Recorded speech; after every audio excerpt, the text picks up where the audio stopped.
Boa noite, meus irmãos, amigos presentes.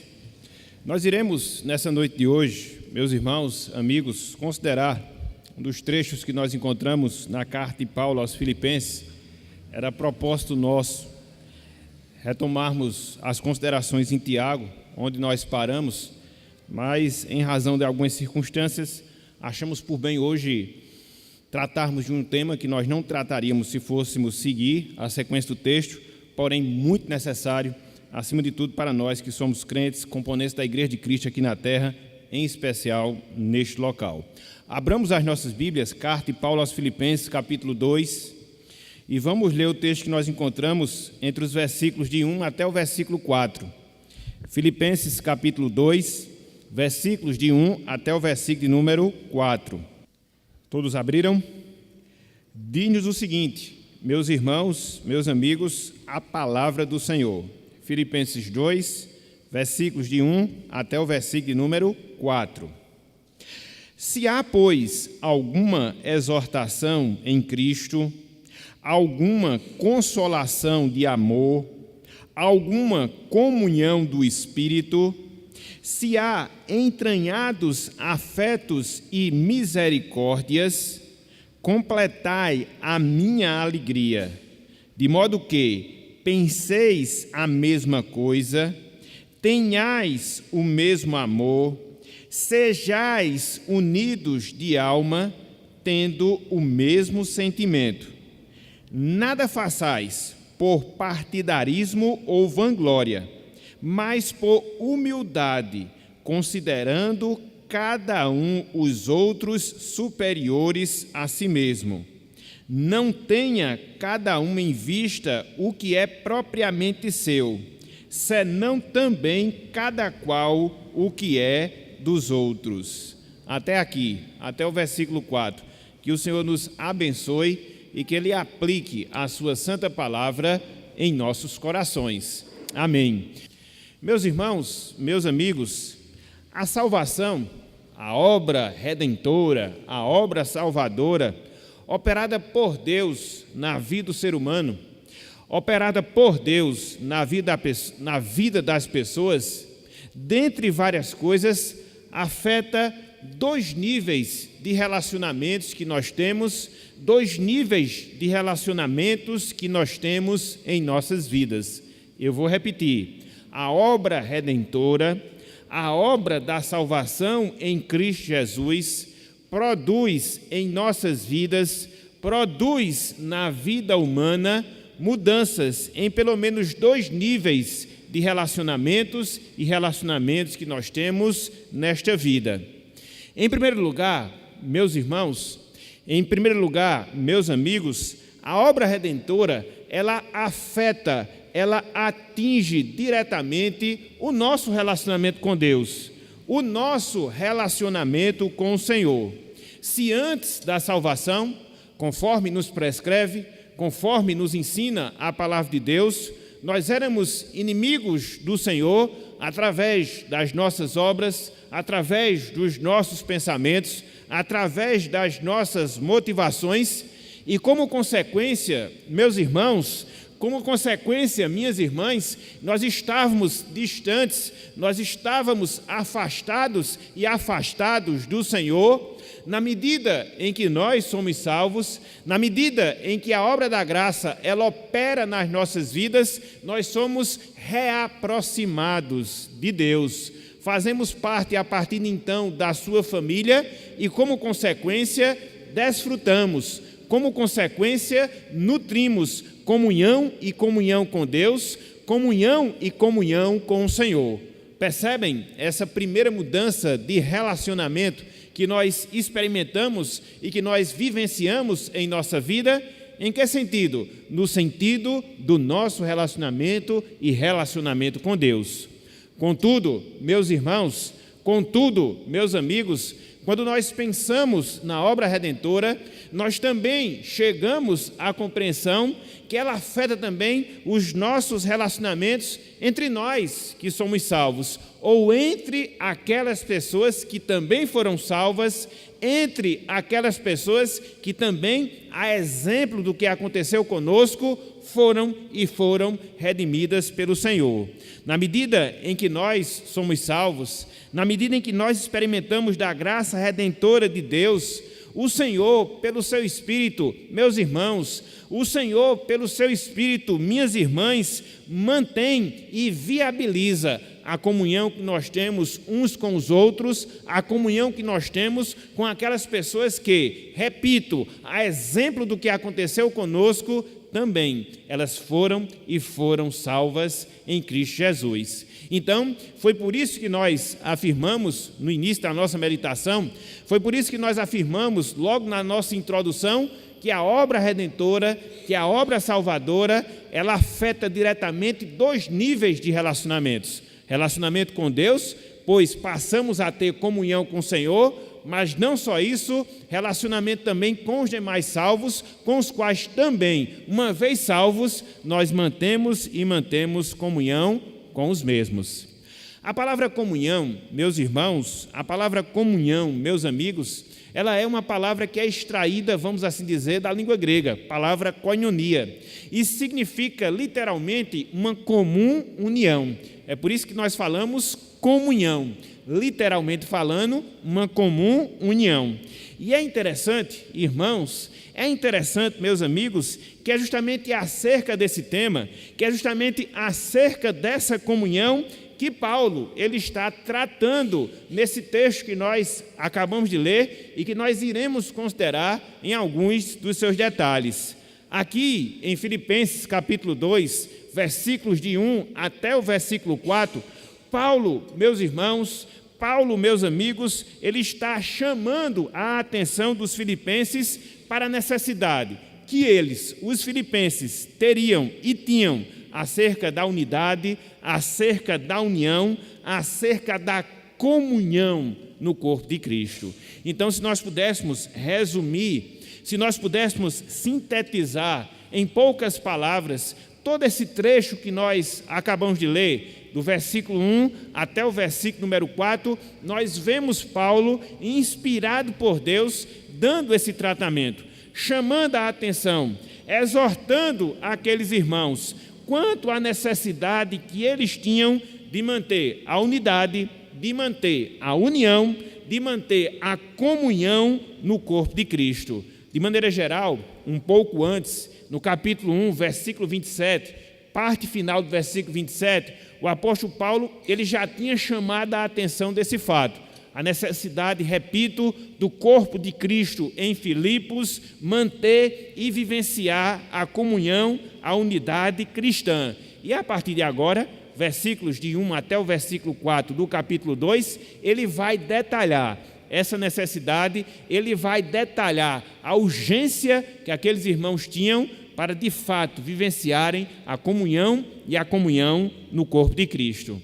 É interessante também, meus irmãos, meus amigos, nós observarmos que os filipenses, que são os cristãos para os quais o apóstolo Paulo ele escreve aqui nessa passagem, eram pessoas muito amadas, eram pessoas muito queridas da parte do apóstolo Paulo, sobretudo porque nos momentos de dificuldades pelos quais Paulo passou, sobretudo dificuldades financeiras, sobretudo dificuldades materiais, foram justamente os irmãos de Filipos que se achegaram ao apóstolo Paulo, que contribuíram, que se esforçaram para que ele assim tivesse suprida todas as suas necessidades. Então, Paulo, ele usa parte da sua carta aos filipenses para agradecer. Paulo, ele usa parte da sua carta aos filipenses para reconhecer essa postura, para reconhecer essa atitude de benevolência que aqueles irmãos tiveram em relação a Paulo.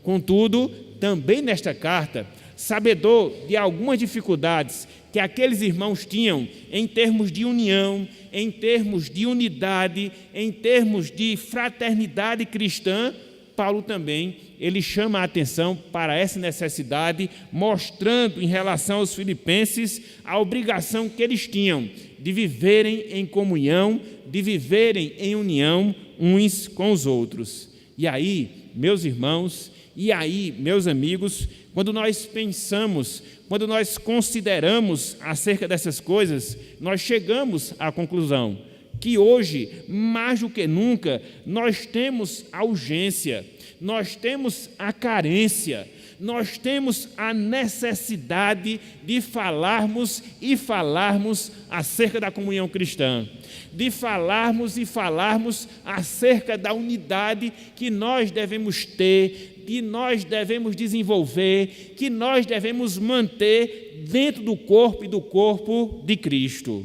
Nós vivemos dias, infelizmente, meus irmãos, nós vivemos dias, infelizmente, minhas irmãs, onde a visão de corpo em relação à Igreja de Cristo não está sendo mais percebida, não está sendo mais experimentada no seio da Igreja. Infelizmente, com algumas exceções, prevalecem os interesses pessoais, prevalecem o partidarismo, prevalecem a vontade individual, o que contraria todo o espírito do cristianismo, o que contraria todo o princípio de comunhão no qual nós, como cristãos, devemos viver. Sacrifício, esforço em prol do outro, dedicação pelo nosso próximo, dedicação pelos nossos irmãos, está sendo uma coisa cada vez mais rara no corpo de Cristo. Por isso, meus irmãos, por isso, meus amigos, com base nesse texto que nós temos diante de nós, com base no capítulo 2 de Filipenses, versículos de 1 até o versículo 4, eu queria que, pela graça de Deus, nós considerássemos o seguinte tema na noite de hoje: buscando a unidade cristã. Repetindo, o tema que nós iremos considerar na noite de hoje, com base nesta passagem, é buscando a unidade cristã. E aí, através desse texto, nós percebemos pelo menos 4 divisões.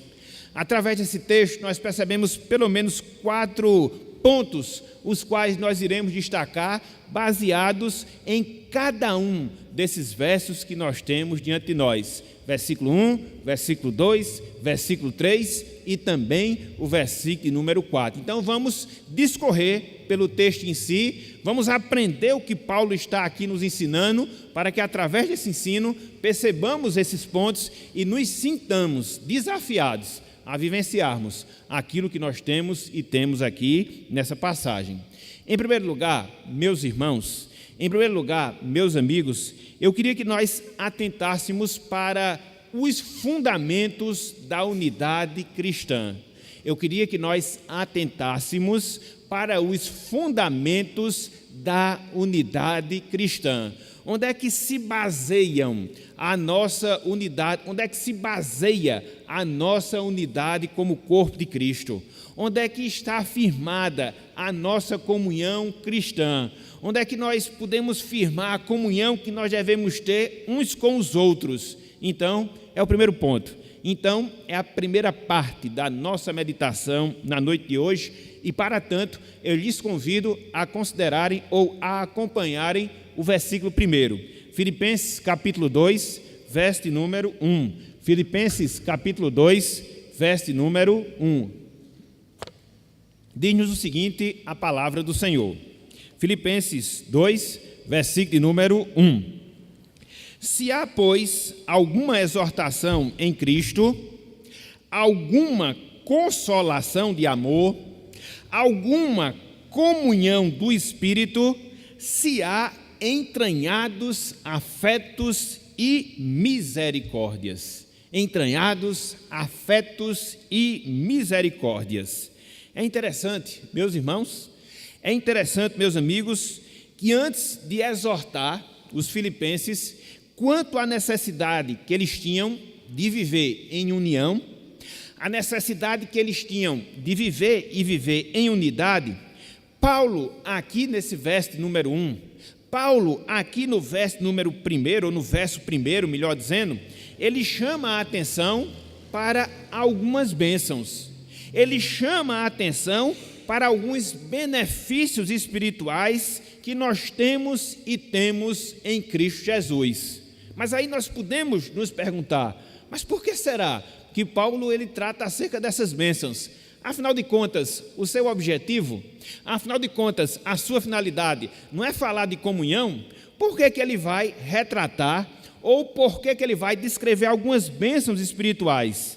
Simples, meus irmãos, simples, meus amigos, são essas bênçãos às quais Paulo fará referência que permite-nos desfrutar da comunhão cristã.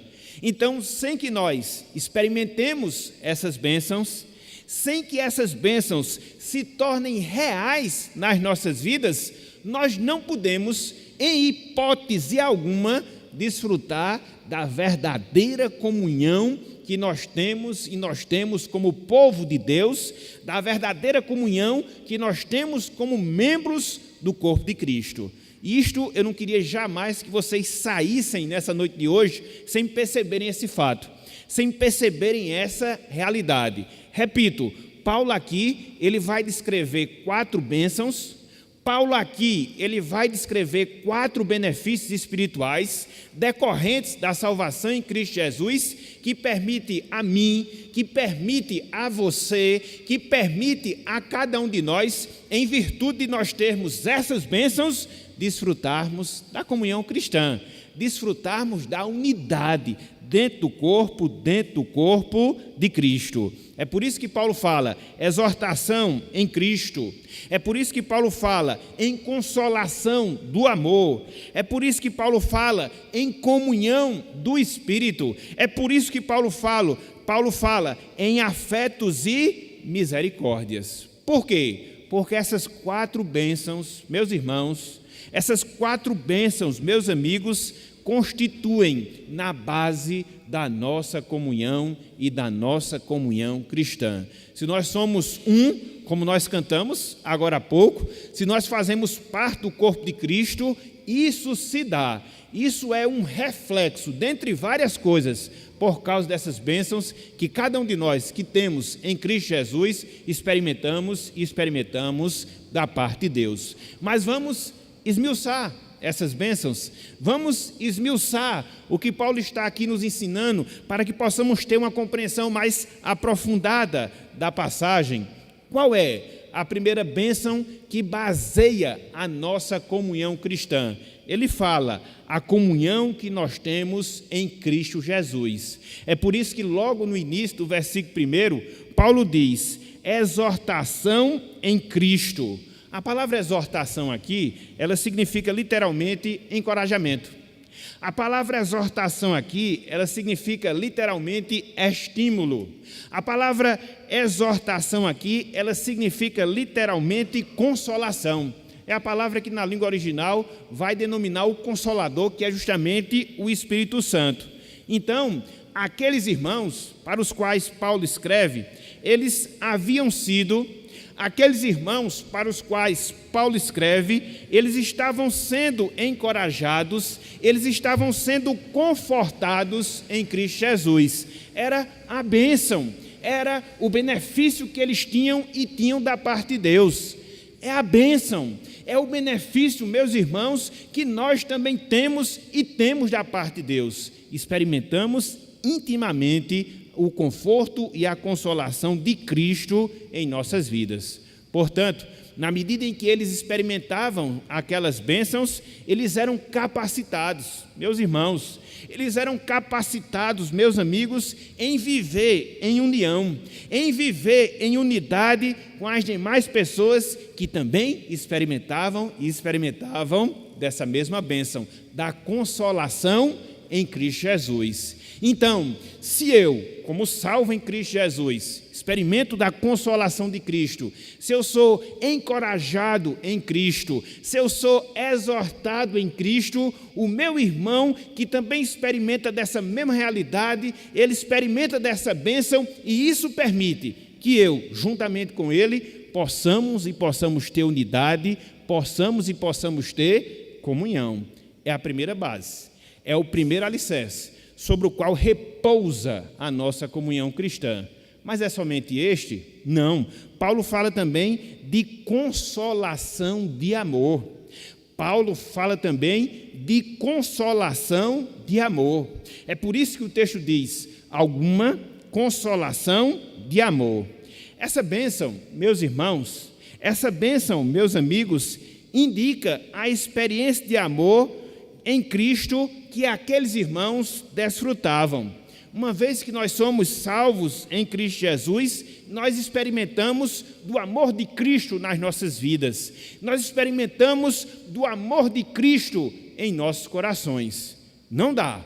Uma vez que nós somos salvos, não dá. Uma vez que nós experimentamos da graça salvadora de Deus, que nós também não experimentamos do amor de Cristo em nossos corações. É justamente esse amor que nos leva a amar a Deus. É justamente esse amor que nos leva a amar o nosso irmão.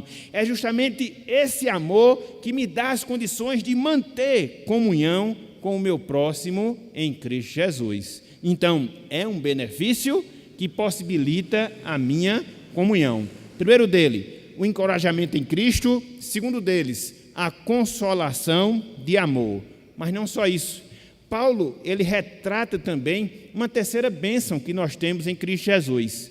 Bênção esta que permite, que lastreia a comunhão que nós temos no Senhor, a comunhão que nós temos uns com os outros. Ele fala, comunhão do Espírito. Paulo diz, alguma comunhão do Espírito. O que significa isso na prática? O que significa isso de maneira direta?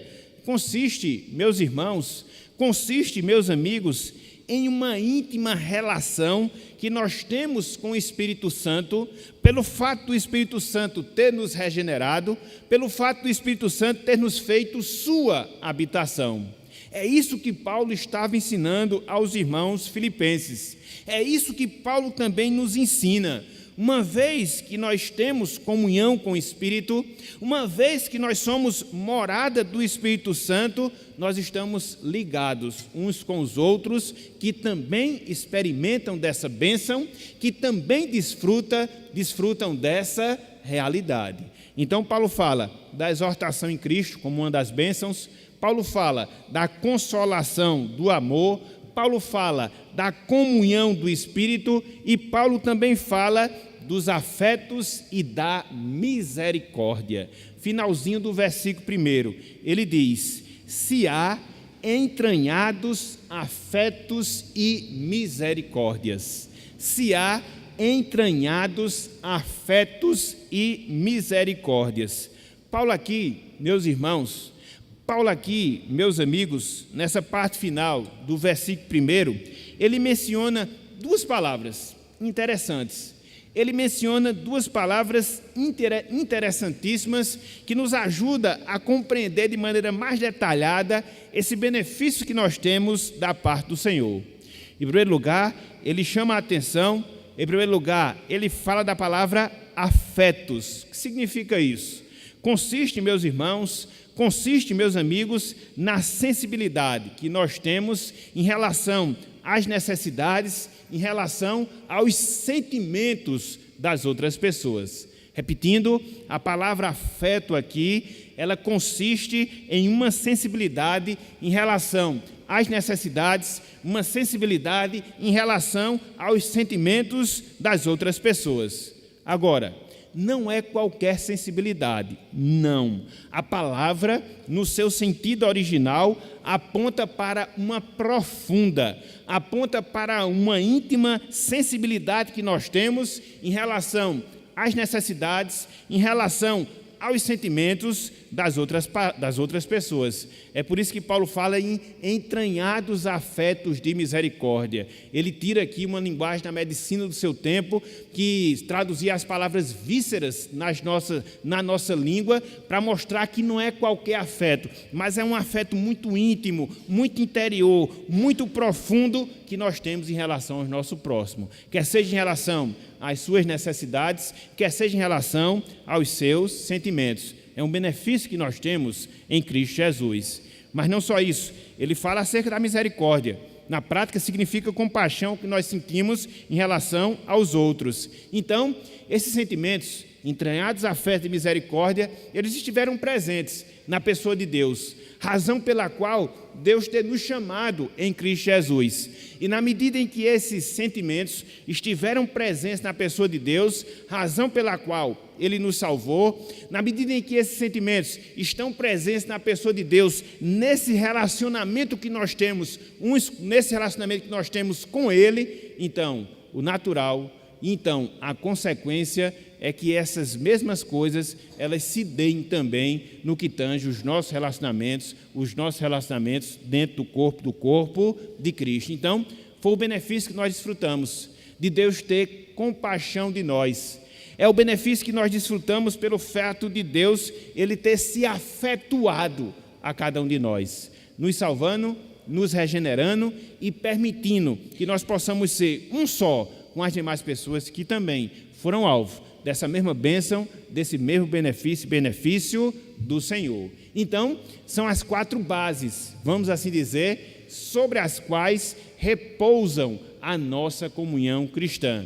O benefício de nós sermos encorajados por Cristo, o benefício de nós termos a consolação do amor, o benefício de nós termos a comunhão do Espírito, o benefício de nós termos os afetos e as misericórdias de Deus em nossas vidas. Uma vez que isso se dá, uma vez que isso ocorre, nós podemos ter comunhão com as demais pessoas que experimentam também desse mesmo benefício em suas vidas. E diante disso, meus irmãos, e diante disso, minhas irmãs, nós aprendemos, ou pelo menos nós devemos aprender que a nossa comunhão com os demais irmãos, ela não começa em nós mesmos, mas que a comunhão que nós temos com os demais irmãos, ela começa primeiramente em Deus. Ela começa primeiramente no Senhor. A parte das bênçãos salvadoras de Deus, a parte das bênçãos espirituais do Senhor, nós não podemos ter comunhão uns com os outros. É por isso que nós podemos ter fraternidade. É por isso que nós podemos ter convívio com as pessoas que não são salvas, mas comunhão no sentido mais direto, comunhão no sentido mais estrito da palavra é impossível. Por quê? Porque essa comunhão, ela só pode ser vivenciada, essa comunhão, ela só pode ser experimentada a partir do momento em que todos os benefícios decorrentes da salvação tornam-se reais em nossas vidas. Por outro lado, aprendermos acerca dessas coisas, aprendermos acerca dessa possibilidade ou dessa realidade, nos dá a entender que nós não temos, meus irmãos, que nós não temos, minhas irmãs, justificativas para não mantermos comunhão com o nosso irmão em Cristo Jesus. Nós temos diferenças, sim, nós temos diferenças de personalidades, nós temos diferenças de gostos, nós temos diferenças sociais, nós temos diferenças culturais, nós temos diferenças intelectuais, mas todas essas coisas elas ficam à parte quando nós consideramos aquilo que nos une em Cristo Jesus. A misericórdia de Deus, a sua compaixão, a comunhão com Cristo, o encorajamento de Cristo. Então, são essas coisas, meus irmãos, são essas coisas, minhas irmãs, que nos unem como um só corpo, o corpo de Cristo aqui na terra. Por mais, repito, que tenhamos diferença, por mais, repito, que nós tenhamos divergência, nós não podemos aceitar que tais coisas impeçam de nós mantermos comunhão uns com os outros. A igreja de Cristo aqui na terra não é lugar para partidarismo. A igreja de Cristo aqui na terra não é um local de divisão, mas a igreja de Cristo aqui na terra é o lugar onde nós devemos vivenciar a verdadeira comunhão. E por que é que isso deve acontecer? E por que é que isso deve ser uma realidade? Por todos os benefícios que nós temos decorrentes da nossa salvação. Fomos encorajados por Cristo, somos consolados no amor de Deus, experimentamos a comunhão do Espírito, experimentamos os afetos e as misericórdias de Deus em nossas vidas. Por isso, somos um em Cristo Jesus. Somos um em Cristo Jesus. Porque essas aqui são as bases, repito, sobre as quais repousa a nossa comunhão. Podemos até nos distinguir em relação às pessoas, quanto a opiniões, quanto a visões, quanto a posicionamentos, mas nenhuma dessas coisas, elas devem ser capazes de nos separar do nosso irmão em Cristo Jesus. Porque o que nos une é muito mais forte. Porque o que nos une é muito mais precioso. São as bênçãos salvadoras de Cristo em nossas vidas. Louvado seja Deus. Mas não só isso, meus irmãos. Se num primeiro momento, o apóstolo Paulo, ele destaca algumas bases nas quais repousam a nossa comunhão em Cristo Jesus, em segundo lugar, seguindo a sequência do texto, ele nos dá uma ordem. Que ordem? A ordem de nós vivermos em união, a ordem para a unidade cristã. Não percam os pontos, não percam os pontos. Em primeiro lugar, as bases da unidade cristã. Em segundo lugar, a ordem para a unidade cristã. Acompanhe conosco o versículo número 2, Filipenses capítulo 2, versículo 2. Diz o seguinte, a palavra do Senhor: completai a minha alegria, de modo que penseis a mesma coisa, tenhais o mesmo amor, sejais unidos de alma, tendo o mesmo sentimento. Repetindo, completai a minha alegria, de modo que penseis a mesma coisa, tenhais o mesmo amor, sejais unidos de alma, tendo o mesmo sentimento. Aqui, meus irmãos, aqui, meus amigos, nós encontramos uma ordem direta que o apóstolo Paulo faz aos irmãos de Filipenses. E que ordem é essa? Para que aqueles irmãos completassem a alegria de Paulo. Para que aqueles irmãos completassem a alegria do apóstolo. É interessante que o apóstolo Paulo aqui, ele não pede a felicidade em si, mas sim ele pede que os irmãos complementem a sua alegria, complementem a sua felicidade. E de onde vinha, né? A alegria que o apóstolo Paulo pede para aqueles irmãos, para que aqueles irmãos completassem. Pela libertação do apóstolo Paulo? Não era isso que complementaria a alegria do apóstolo Paulo, mas a alegria do apóstolo Paulo, ela seria completada quando os irmãos de Filipenses ou quando os irmãos de Filipos vivenciassem a genuína e perfeita unidade. Disto aqui a gente também não pode esquecer. Ele exorta aqueles irmãos, completem a minha alegria. Ele exorta aqueles irmãos, completem a minha satisfação. E a minha satisfação, ela não vai decorrer da minha libertação. Mas eu vou ficar satisfeito, eu vou ficar alegre quando eu ver que vocês estão vivendo em unidade.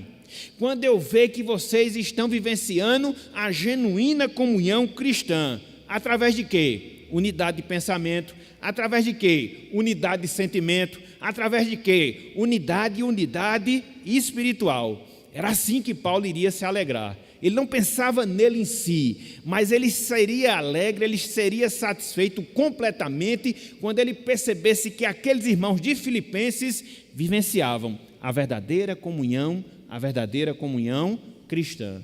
Então, vamos destacar a partir de agora, de maneira mais específica, vamos destacar a partir de agora, de maneira mais detalhada, esses 3 aspectos da unidade que deveria ser verificada nos irmãos de Filipos, através da qual Paulo teria a sua alegria completada. Paulo teria a sua satisfação completada. Em primeiro lugar, unidade de pensamento, comunhão de pensamento. É por isso que no versículo 2, Paulo diz, de modo que penseis a mesma coisa. Finalzinho do versículo 2, tendo o mesmo sentimento. Tendo o mesmo sentimento. Talvez nós possamos pensar, mas pastor, essas duas coisas são diferentes. No início do versículo, Paulo diz que eles deveriam pensar a mesma coisa. Mas no final do versículo 2, ele diz que eles deveriam ter o mesmo sentimento. Então são coisas distintas. Não, meus irmãos, não são. A palavra pensar e a palavra sentir são as mesmas na língua original. Infelizmente, nas nossas traduções, ficaram como que palavras diferentes, ficaram como que palavras distintas, mas literalmente falando, tanto no início do versículo 2, como no final do versículo 2, Paulo está dizendo: tenham o mesmo pensamento em suas mentes. Tenham o mesmo pensamento em suas mentes. Portanto, meus irmãos, portanto, meus amigos, o que se diz aqui é que uma vida em unidade, uma vida em comunhão, ela consiste quando nós temos o mesmo pensamento dentro do corpo de Cristo. Quando nós temos o mesmo pensamento dentro da igreja de Cristo aqui na terra. E é interessante que essa unidade de pensamento, ela leva a nós agirmos. Essa unidade de pensamento, ela leva à ação. É por isso que o apóstolo Paulo diz, de modo que, literalmente falando, essa não é uma expressão solta, mas ela indica que uma vez que os irmãos tivessem o mesmo pensamento, uma vez que os irmãos tivessem a mesma visão, eles iriam agir para efetivar, para consolidar essa visão que eles tinham comum, essa visão que eles tinham igualitária.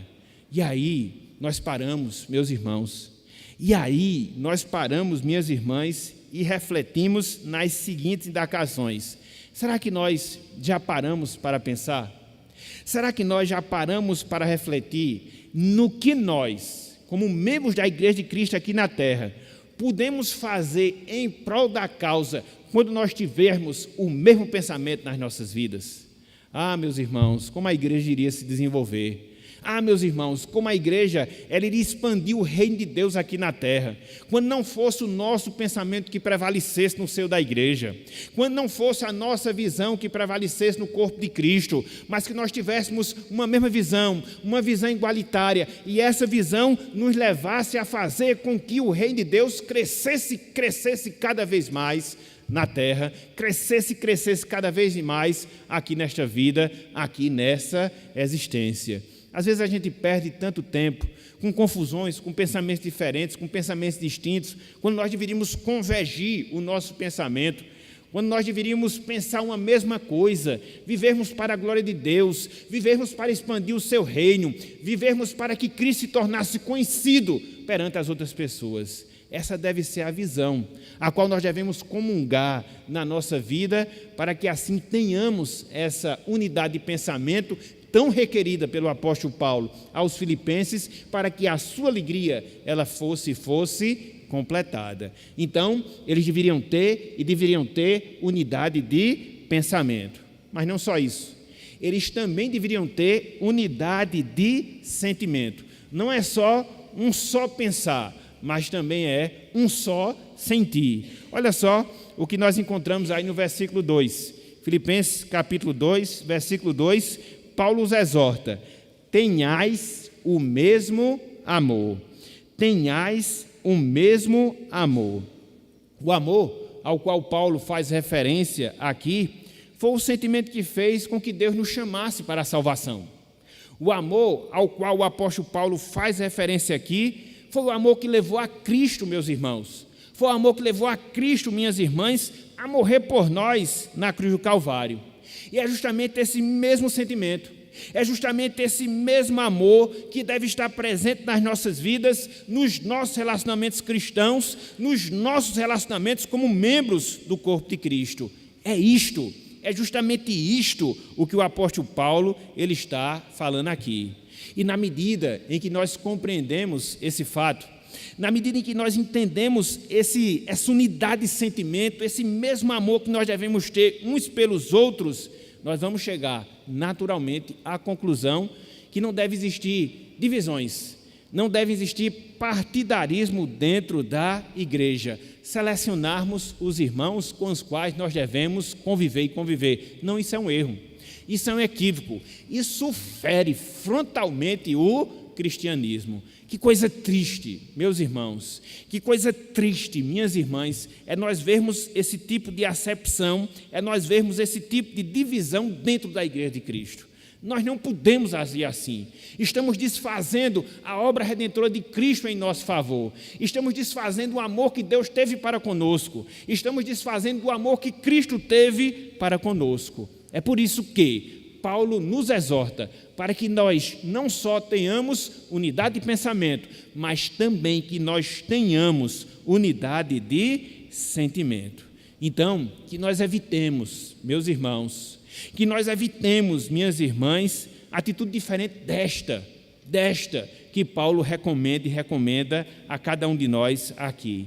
Às vezes, perdemos tanto tempo com bobagens, às vezes nós perdemos tanto tempo com coisas que não nos levam a nada, seja como crente, seja no trabalho do Senhor, porque nós não vivenciamos o amor de Cristo em nossas vidas. Quanto tempo nós perdemos no nosso viver com Cristo?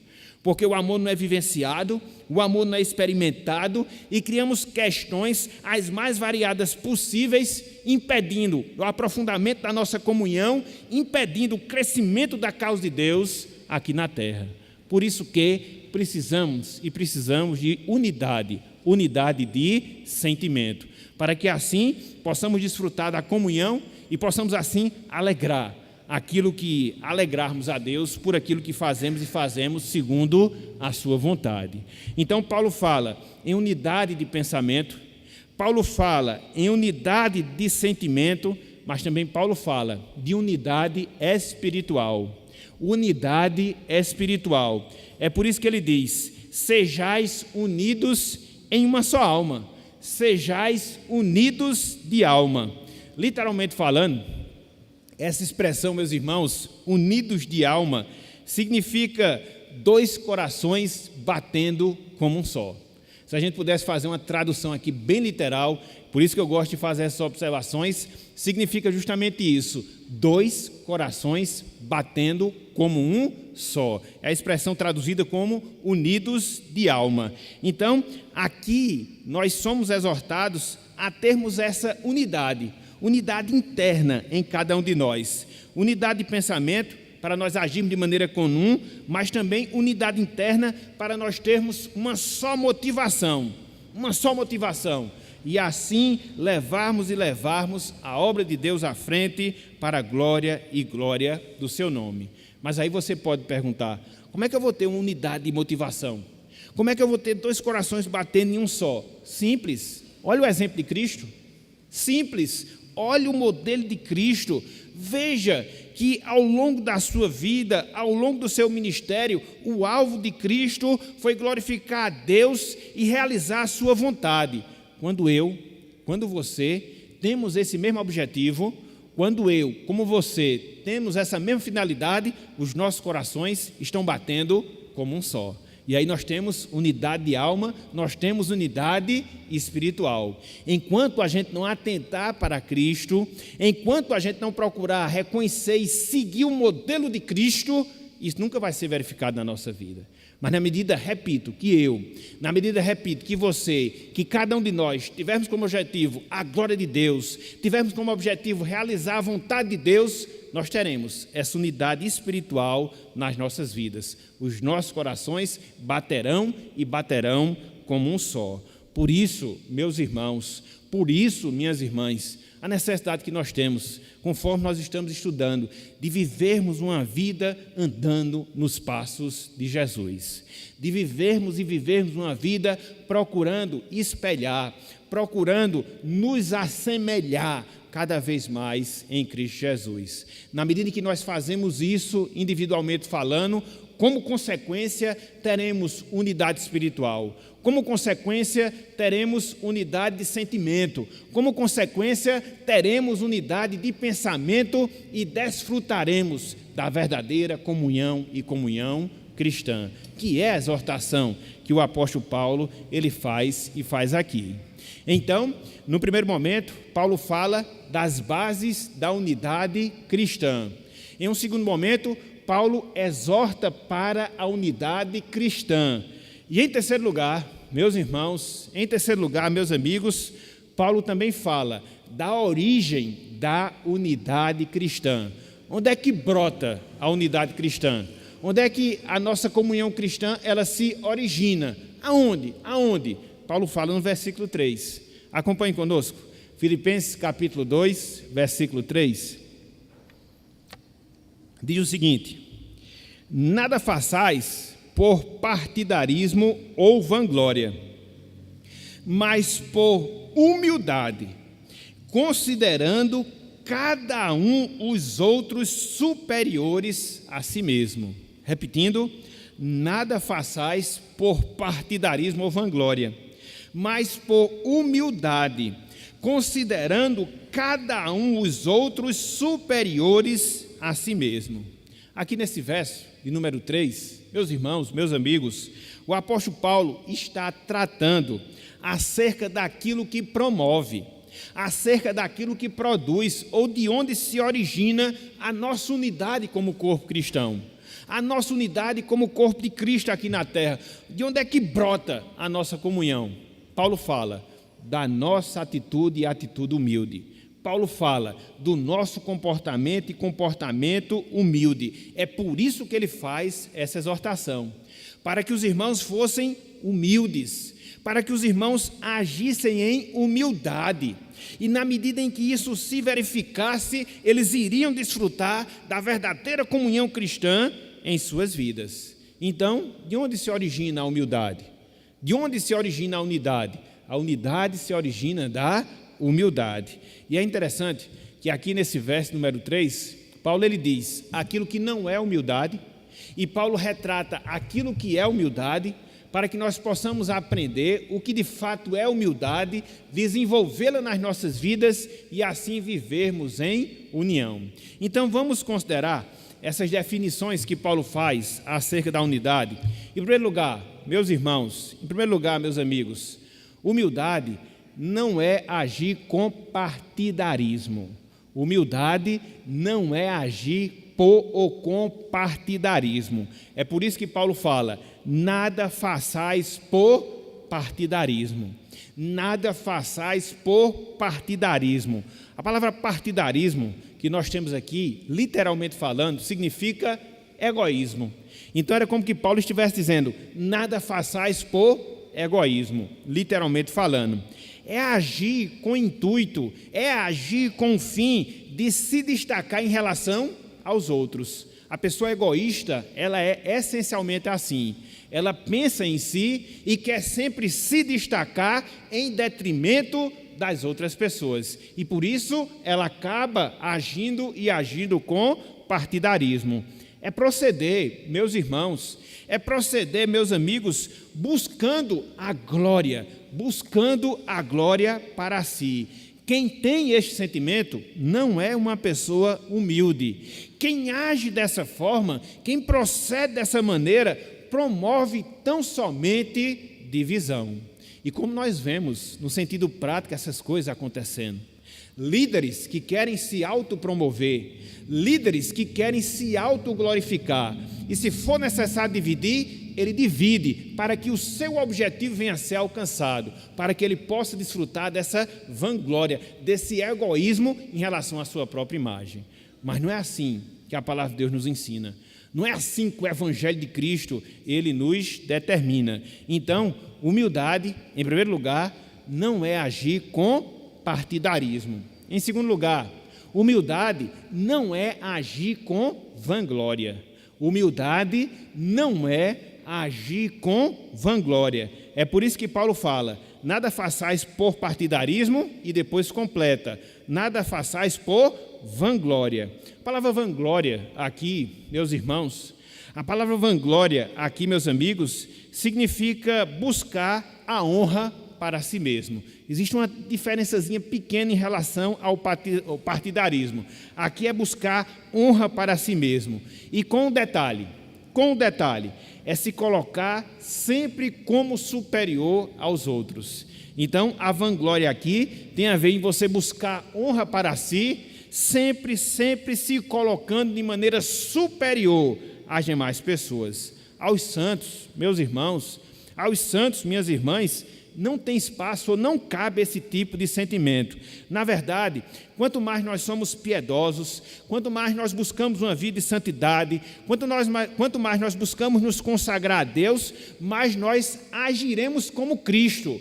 E o que foi que Cristo foi? Cristo foi humilde, não procurou a sua glória, mas tão somente a glória do Pai. Por providência, foi o texto que nós vimos hoje na leitura devocional. João capítulo 13, quando Cristo lava os pés aos seus discípulos. Não foi nada programado, mas é assim, quando a gente age como Cristo agiu, servindo, nós não seremos pessoas partidaristas. Quando nós agimos como Cristo, nós não agiremos com vanglória. Então, humildade não é ser partidário, humildade não é agir com vanglória. Mas o que é humildade? Paulo aqui diz: considerando cada um os outros como superiores a si mesmo. Então é você se enxergar nas suas debilidades, é você se enxergar nas suas fraquezas, é você perceber a fraqueza que você tem e a parte da graça de Deus, você reconhecer que não é nada, você reconhecer que não é ninguém. Isso é o que significa ser humilde, biblicamente falando. Às vezes a gente termina confundindo e pensa que humildade é você ter escassez de recursos financeiros. Não. Humildade no sentido bíblico, humildade no sentido espiritual, tem a ver com aquela pessoa que tem consciência dos seus pecados, tem a ver com aquela pessoa que tem consciência das suas fraquezas e recorre, confia tão somente na graça de Deus na sua vida. Quando nós somos assim, de fato, nós somos humildes. Foi o exemplo, foi a marca, foi o padrão que Cristo deixou e deixou para cada um de nós. Por isso, meus irmãos, por isso, minhas irmãs, que nós procuremos cada vez mais ter uma visão mais exata de Deus, bem como que nós procuremos cada vez mais ter uma visão mais clara acerca de nós mesmos, para que reconheçamos as nossas fraquezas, desenvolvamos a humildade e essa humildade promova a unidade no corpo de Cristo. Sempre valorizando os outros ao invés de nós mesmos, sempre se preocupando com os outros ao invés de se preocupar com nós mesmos. Isso, na prática, é o que promove a unidade e a comunhão cristã no corpo de Cristo. Então, em primeiro lugar, nós vimos as bases da unidade cristã. Em segundo lugar, nós vimos a exortação que Paulo faz para a unidade cristã. Em terceiro lugar, nós vimos a origem, de onde inicia, de onde brota a unidade cristã. E por fim, meus irmãos, meus amigos, eu queria que nós trabalhássemos agora em quarto e último lugar, o fruto da unidade. O fruto da unidade e unidade cristã. Percebam que é uma sequência lógica do raciocínio do apóstolo Paulo. As bases, a exortação, a origem e o fruto, né? A evidência. O que é que gera a união entre nós, corpo de Deus, a comunhão entre nós, filhos de Deus. Versículo número 4. Filipenses 2, versículo número 4. Acompanhe conosco a leitura do texto sagrado. Diz o seguinte: não tenhais, ou não tenha, melhor dizendo, cada um em vista o que é propriamente seu, senão também cada qual o que é dos outros. Repetindo, não tenha cada um em vista o que é propriamente seu, senão também cada qual o que é dos outros. Aqui, no versículo número 4, Paulo exorta aos filipenses e, como consequência, exorta a cada um de nós para que eles demonstrassem o fruto da unidade nas suas vidas, para que eles evidenciassem o fruto da comunhão em suas vidas. E o que é que a unidade cristã produz? O que é que a comunhão cristã produz? Ela produz, conforme o texto nos ensina, solicitude. A comunhão cristã, ela produz, como o texto nos ensina, solicitude. Que palavra estranha, né? Vez por outra, raramente a gente termina escutando uma palavra como essa. Mas o que é solicitude? No sentido mais estrito. O que é solicitude no sentido mais direto? Na prática, significa você ter boa vontade em relação ao seu próximo. Na prática, significa você ter o desejo, você ter a vontade de atender o seu próximo da melhor forma. de atender o seu irmão da melhor maneira possível. Solicitude na prática significa você ter empenho em favor do seu irmão. Solicitude na prática significa você ter interesse pelo seu irmão. Solicitude na prática significa você ter atenção por seu irmão. É isso que Paulo fala aqui, meus irmãos, no versículo 4. Essa solicitude que nós destacamos aqui é boa vontade, desejo de atender da melhor maneira possível a alguma solicitação, empenho, interesse, atenção. É o que Paulo nos ensina e nos ensina aqui nessa passagem. Aqui, meus irmãos, aqui, meus amigos, é ensinado que alguém que não tem o seu irmão na mais alta estima não vai se empenhar em busca do seu interesse, não vai auxiliá-lo o máximo possível. Daí a necessidade de nós termos autoestima pelos nossos irmãos, autoestima pelos nossos irmãos em Cristo Jesus, não fazendo acepção, não fazendo diferença, não criando divisões dentro da igreja. É termos autoestima por todos os nossos irmãos. Não é nós não levantarmos o nosso nariz pensando que nós somos alguma coisa e que o nosso irmão não é, pensando que nós temos alguma coisa e que o nosso irmão não tem. Isso não é solicitude, muito pelo contrário, isso destrói, isso aniquila, isso acaba com a comunhão dentro da igreja, e devemos ter cuidado, porque Deus está a nos falar acerca disso na noite de hoje. Nós não seremos mais tidos por inocentes, na medida em que Deus nos fala acerca da sua palavra. Então, qual é o fruto da comunhão cristã? Qual é o resultado da comunhão cristã? É solicitude, é você procurar ter boa vontade para com o seu irmão, é você atendê-lo da melhor maneira possível, é você se empenhar em seu favor, é você se interessar pelas suas necessidades, é você ter atenção pelas suas demandas. Quando você vê uma igreja assim, você vai ver uma igreja que desfruta da comunhão cristã. Isso é impossível, pastor? É não, meus irmãos, é não. E biblicamente falando, eu provo que não é. Porque quando você olha para o livro de Atos dos Apóstolos, capítulo 2, aqueles irmãos nossos do passado, há 2000 anos, eram sujeitos às mesmas fraquezas, eram sujeitos às mesmas debilidades, eram sujeitos aos mesmos fracassos que nós somos, mas era uma igreja que vivia profundamente a comunhão. E se fosse necessário, como de fato foi, se desvencilhar de algumas possessões próprias para atender a necessidade dos carentes, isso era feito, como de fato foi, entendeu? Não que seja uma regra normativa para os nossos dias, mas naquele contexto, naquela realidade, havia necessidade. E foi possível haver, e era necessário haver essa postura. E assim aqueles irmãos tiveram, se desfizeram das suas propriedades, se desfizeram dos seus bens para atender a necessidade do próximo, para atender a necessidade do irmão. O que é isso? É solicitude. É o que Paulo diz aqui. Não tenha cada um em vista o que é propriamente seu. Não. Senão também cada qual o que é dos outros. Isso aqui é comunhão. Verdadeira comunhão. Profunda comunhão. Bíblica comunhão. Então, meus irmãos, minhas irmãs, que nós possamos estar dispostos a tomar esse remédio na nossa vida. Que remédio? A sermos solícitos uns com os outros, a termos essa atenção, a termos esse empenho, a termos esse interesse, a termos essa atenção. Nós precisamos disso, meus irmãos. Infelizmente, cada vez mais, a igreja cristã ela está se tornando secularizada. E pelo fato de ela estar se tornando secularizada, cada vez mais as pessoas, os cristãos, vivem de maneira individualizada as suas vidas, cada um no seu quadrado, cada um com seus problemas, cada um com as suas dificuldades. Não, meus irmãos, isso não pode ser assim. Nós somos um corpo, nós somos membros desse corpo, e esse corpo ele deve ser obrigatoriamente caracterizado por essa comunhão.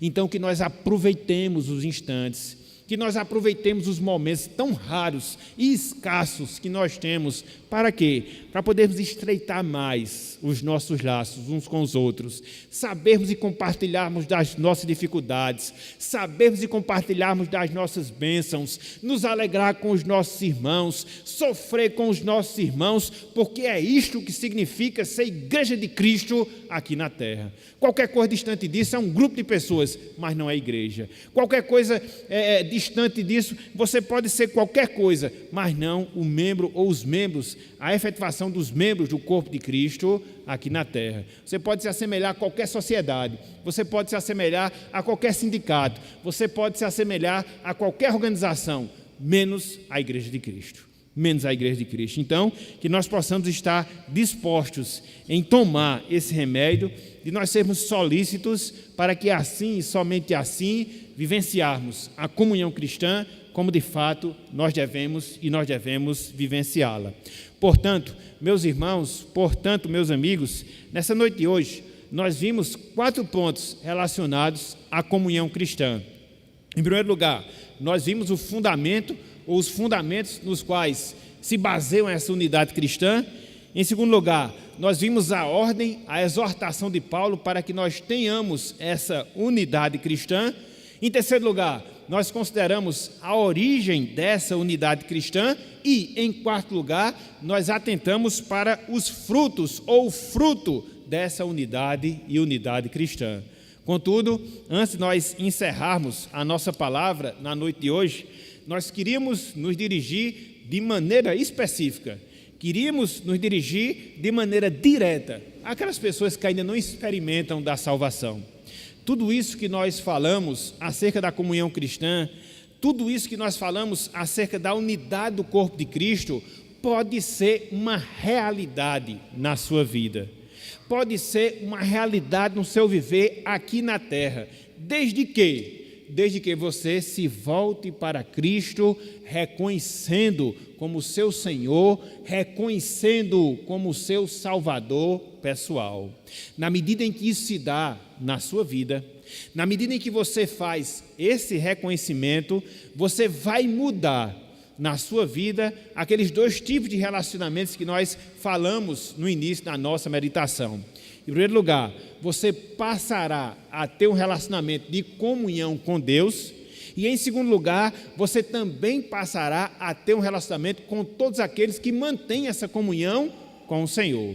Que grande privilégio! Na verdade, é um dos grandes privilégios que nós temos e temos na nossa vida aqui na terra.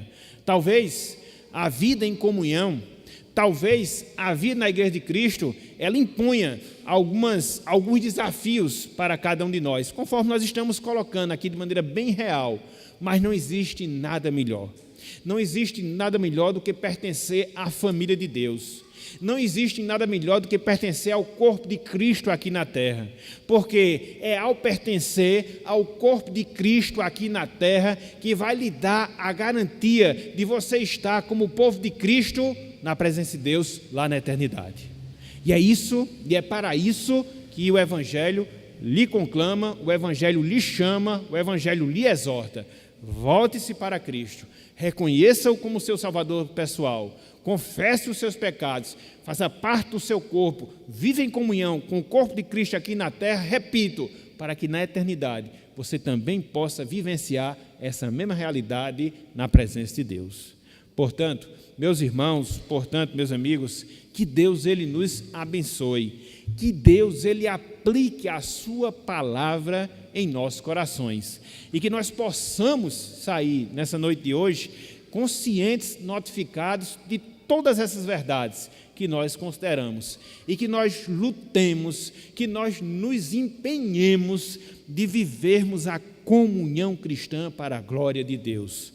Não é fácil, mas é possível, porque a Bíblia diz: maior aquele que está em nós do que aquele que está no mundo. Então, Deus há de nos capacitar, Deus há de nos fortalecer, Deus há de nos ajudar para que nós sejamos a igreja evangélica, congregacional, conservadora das Malvinas, marcada pela comunhão cristã, para que as pessoas vejam Deus em nós e assim possamos glorificá-lo para todo sempre. Então, que Ele nos abençoe e que Ele aplique a sua palavra em nossos corações. Amém. Que a graça do nosso Senhor e Salvador Jesus Cristo, o amor do nosso eterno e bondoso Deus, o poder, a comunhão e as consolações do Divino Espírito Santo sejam com todo o povo de Deus, desde agora e para todo sempre.